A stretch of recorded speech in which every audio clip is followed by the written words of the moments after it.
Shabbat Shalom. The burden of leadership regularly prompted Moses to seek help. After leading the Israelites out of Egypt and across the Red Sea, Moses is immediately confronted with the challenge of satisfying the basic needs of a hungry and thirsty people.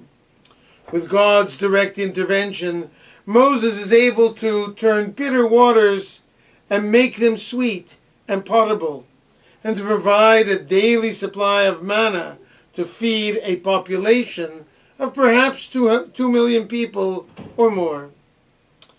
And when the people tired of manna and demanded real meat, the wilderness was filled with enough quail to feed everyone for 30 days.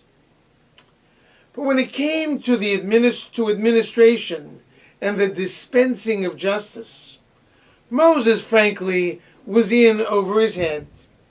His father-in-law Yitro observed how Moses attempted in vain to adjudicate all the legal and civil disputes, from the most trivial to the most complex.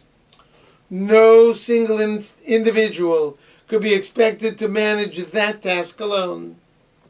Yitro, therefore, proposed an administrative system whereby the people would be divided into groups, starting with large groups of approximately 1,000 people, all the way down to administrative units of no more than 10 people.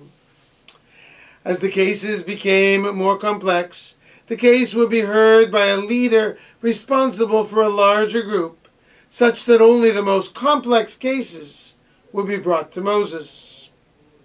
The creation of the judiciary is told twice in the Torah, once in the book of Exodus, in Parshat Yitro, and again in this week's Torah portion, Parshat Devarim.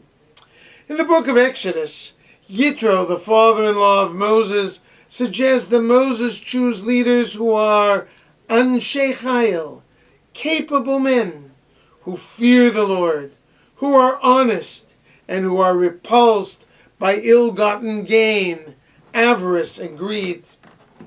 By contrast, in Deuteronomy, Moses credits himself with creating the administrative system that would allow him to manage the affairs of this ever-expanding group of people.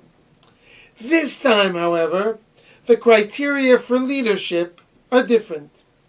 In keeping with an oft-repeated theme in the book of Deuteronomy, Moses seeks out leaders who are wise and discerning, anashim chachamim unevonim, men with proven leadership experience, and Moses instructs them to listen carefully and decide justly. The book of Deuteronomy, the last book in the Torah, is more than a reprise of the first 4 books of the Torah. It is really both a revisionist retelling of the narratives of Israel's history and a reformulation of the laws of the earlier books of the Torah. Deuteronomy has its own themes, its own vocabulary, its own particular point of view. Surely, wisdom, understanding, knowledge, learning, and teaching are among its most dominant ideas. What is interesting in Deuteronomy is that justice and religious piety are the expected outcomes of wisdom and knowledge. Thus, in next week's Torah portion, Moses tells the people, Re'eh, limadeti etchem chukim u'mishpatim. Behold, I have taught you rules and laws. When other people hear of these laws, they will be proof that the people of Israel are an am chacham v'navon, a wise and discerning nation. The Torah, as it were, provides us with 2 complementary narratives about how Moses selected his administrative and judicial leaders, and about what criteria Moses used to evaluate which people would be best qualified to serve as leaders. On the one hand, Moses seeks capable leaders, but on the other hand, capability alone is insufficient. Capability must be coupled with honesty and integrity.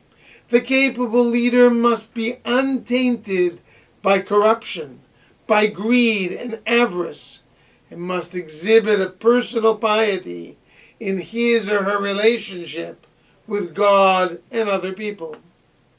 On the other hand, Deuteronomy shows us the criteria for leadership must also include wisdom and discernment, coupled with an ongoing commitment to learning and acquiring more knowledge. In electing people to our local, provincial, and federal governments, we try our best to seek capable representatives who are honest and who are not motivated by or even tempted by greed or personal gain. And in training a new generation of men and women who will lead Shaare Zion, we would be wise and discerning if we emphasize the importance of always learning and acquiring more knowledge. Amen.